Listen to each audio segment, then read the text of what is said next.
తెలంగాణలోని 17 లోక్సభ నియోజకవర్గాల్లో అయితే పోలింగ్ ప్రశాంతంగా ముగిసింది. ఇక్కడ ఖమ్మం నియోజకవర్గంలో భారీ పోలింగ్ జరిగింది. మొత్తం మీద ఇక్కడ కూడా అంటే 3 గంటలకి 52.3% ఉన్నా సరే ఇది మొత్తం కూడా 5 గంటలకల్లా కూడా ఈ పర్సెంటు మొత్తం 65%కి చేరుకుంది అనేది అయితే చెప్తున్నారు. ఏదేమైనా కూడా ఖమ్మం జిల్లాలో పూర్తి స్థాయిలో ఖమ్మం లోక్సభ స్థానంలో అయితే 3 గంటలకే 60% నమోదైంది. ఇది చివరి వరకు కూడా 70% వరకు కూడా ఆ నియోజకవర్గంలో వెళ్తాం జరిగింది. అయితే ఇంకోటి హైదరాబాదులో ప్రతిసారి లాగానే అత్యల్ప ఓటింగ్ నమోదైంది. ఇది 35% దాకా ఉంటుంది. అయితే కరీంనగర్లో మొత్తం కూడా 60% పైన, తర్వాత మహబూబాబాద్లో కూడా 65% దాకా కూడా పోలింగ్ జరిగింది. అయితే ఇక్కడ సమస్యాత్మక ప్రాంతాలు ఏవైతే ఉన్నాయో ఆ నియోజకవర్గాల్లో అయితే 4 గంటల వరకే పోలింగ్ ముగిసింది.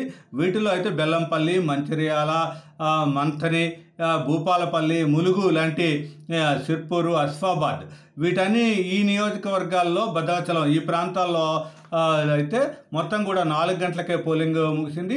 తరువాత క్యూ లైన్లో ఉన్న వాళ్ళకి కూడా అధికారులు అయితే ఓటింగ్కి అనుమతి ఇచ్చారు. అయితే ఇక్కడ ఎలాంటి ప్రభావాన్ని చూపుతుంది అంటే ఇక్కడ కూడా భారీ ఎత్తున ఉదయం నుంచే ఇక్కడ ఏపీలో లాగానే భారీ ఎత్తున క్యూ లైన్లలో మొత్తం అందరూ కూడా ఓటర్లు బారులు తీరటం అయితే కనిపించింది. అయితే గ్రామీణ ప్రాంతాలతో పాటు పట్టణ ప్రాంతాల్లో కూడా ఈ మొత్తం ఒరవడి అంటే ఓటర్ల ఉద్ధృతి అయితే కనిపించింది. అయితే ఇది ఎలాంటి మార్పు కోరుకుంటున్నారు అంటే అధికార కాంగ్రెస్కి ఇది అనుకూలంగా మారుతుందా లేకపోతే బీజేపీకి మొత్తం ప్లస్ పాయింట్గా మారుతుందా అనేది అయితే ఇంకా కూడా చర్చకి దారితీస్తుంది. అయితే ఇక్కడ బీఆర్ఎస్ ఓటర్ ఎవరైతే ఉన్నారో వాళ్ళు ఎటువైపు మొగ్గు చూపుతారు అనే దాని మీదే ఈ ఫలితాలు అయితే ఆధారపడి ఉంటాయి.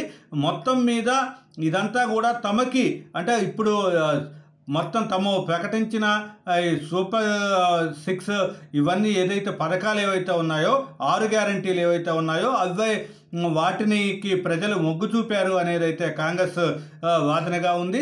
అయితే ఇక్కడ దేశ ప్రగతి కోసం జరుగుతున్న ఎన్నికలు కాబట్టి ఎంపీ ఎన్నికలు కాబట్టి బీజేపీకి ప్రజలు పూర్తి స్థాయిలో అనుకూలంగా ఉన్నారు అనేది అయితే బీజేపీ వాదన ఉంది. ఏదైనా సరే ఓటర్లు అయితే ఈవీఎంల మీదకి ఓటర్ల మనోభావాలు మొత్తం వాళ్ళ తీర్పు అయితే ఈవీఎంలకు ఎక్కింది.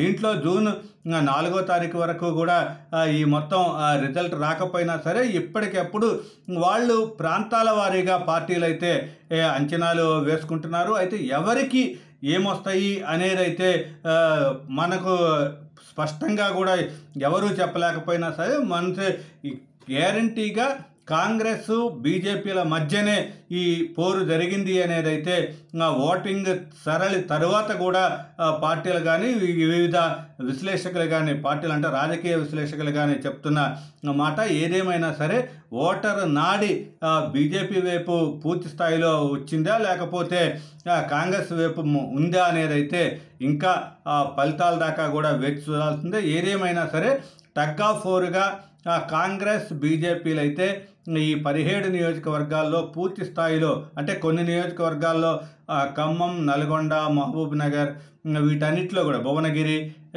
ఇలాంటి నియోజకవర్గాల్లో పూర్తి స్థాయిలో కాంగ్రెస్కి అనుకూలంగా ఉంటే ఈ కరీంనగరు, నిజామాబాదు తరువాత మెదక్ లాంటి చోట కూడా బీజేపీకి అనుకూలంగా ఉందని అయితే చెప్తున్నారు. ఏదేమైనా సరే ఈ మొత్తం ఫలితాల్లో కాంగ్రెస్ ఒక 7 కాంగ్రెస్ 7 మిగతా 7 స్థానాలు బీజేపీ గెలుచుకునే అవకాశం ఉంటుంది. 3లో కానీ టఫ్ ఫైట్ నడిచే అవకాశం అయితే కనిపిస్తుంది. పోలింగ్ సరళి కూడా అదే విధంగా ఉంది అనేది అయితే చెప్తున్నారు. ఏదేమైనా బీఆర్ఎస్కి వచ్చే ఒక్క సీటు కూడా గెలుచుకోలేకపోవచ్చేమో అనే అభిప్రాయమే ఈ ఓటింగ్ సరళి తర్వాత కూడా కనిపిస్తోంది.